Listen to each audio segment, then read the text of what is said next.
আসসালামু আলাইকুম। আজকে আমি বানাবো বাচ্চাদের জন্য টিফিন। তো সেই টিফিন বানানোর জন্য রাত্রিবেলায় আমি ভিজিয়ে রেখেছিলাম 1 মগ মটর।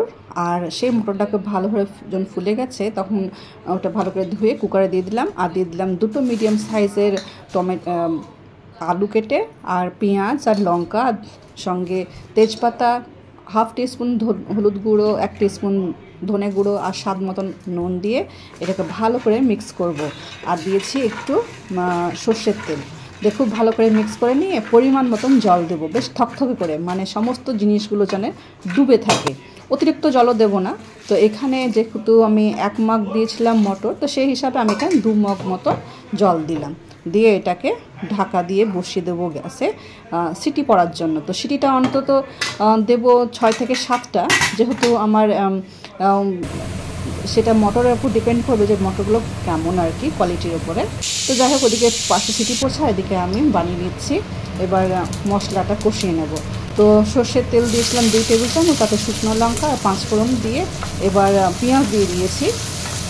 পেঁয়াজটা খুব বেশি ভাজবো না, জাস্ট কালারটা একটু চেঞ্জ হবে, একদম নরম হয়ে যাবে, তখন ওর ভিতরে দিয়ে দেবো 1 টেবিল চামচ আদা রসুন বাটা আর 2টো বড় মিডিয়াম সাইজের কিউব, এটা টমেটোর কিউব আর কি। তো আমার কাছে ফ্রোজেন রাখা ছিল, সেটা দিয়ে দিলাম। তো এবার এই জায়গাটা আপনি কিন্তু ফ্রেশ টমেটো কেটেও দিতে পারেন 2টো, বা যেটা আপনার যদি বেশি পছন্দ আরও টমেটো, তো আরও 3টো দিতে পারেন। তো খুব সুন্দরভাবে এটা কষানো হয়ে গেছে, গলে গেছে।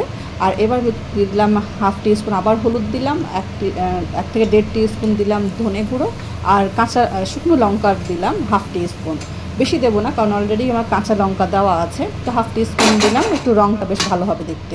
সেই জায়গাতে আপনি যদি ঝাল পছন্দ না করেন তো একটু আপনি কাশ্মীরি লঙ্কা গুঁড়ো দিতে পারেন। তো ঢাকা দিয়ে আমি এটা কষাবো। খুব সুন্দরভাবে আমার কষানো হয়ে গেছে, আর বেশ মশলা থেকে তেল ছেড়ে দিয়েছে।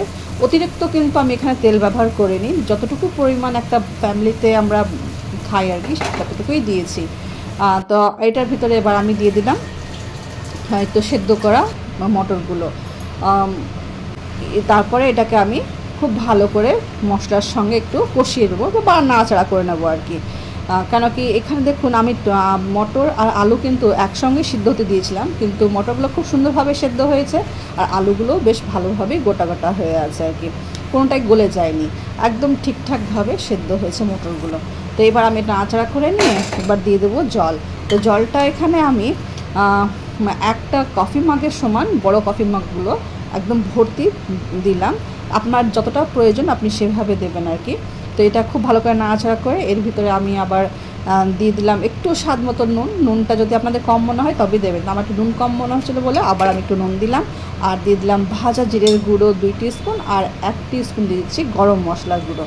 এটা দিয়ে খুব ভালো করে নাড়াচাড়া করে এটাকে 2 মিনিটের জন্য আমি জাস্ট সেদ্ধ করব, মানে মশলাগুলো যেন খুব ভালোভাবে ডুবে যায় আর কি। জাস্ট যখন ওপরে তখন মানে দেখবো যে গ্রেভির ওপরে তেল ভাজতে লেগেছে, আমার রান্না একদম কমপ্লিট। গ্যাসটা অফ করে দিয়ে আমি এবার 15 মিনিট রেস্ট রাখার পর একটু ফিরে এলাম। এই তো হচ্ছে আমার মটর রান্না বা ঘুগনি বলতে পারেন। এটা আমি এখন টিফিন বক্সে দিয়ে দেবো। তো দেওয়ার আগে প্রথমে একবার ভালো করে কিন্তু আবার মিশিয়ে নেব পরিবেশন করার আগে, যেহেতু এটা আমি টিফিন বক্সে দিচ্ছি। তো এখানে হাজব্যান্ডের টিফিন বক্সে আমি দিয়ে দিলাম ঘুগনি, আর এদিকে আবার আমি বাচ্চাদের জন্য রেডি করে নিয়েছি। তো এর ভিতরেও একটু আমি কাঁচা পেঁয়াজ, টমেটো, শসা কুচি, একটু জিরের গুঁড়ো দিয়ে একটু সাজিয়ে দিয়েছি, আর সঙ্গে স্যালাড দিয়েছি, একটি মিষ্টি, আর এই সঙ্গে একটা পরোটা। বাস এটা হয়ে গেল আমার বাচ্চাদের একদিনকার টিফিন।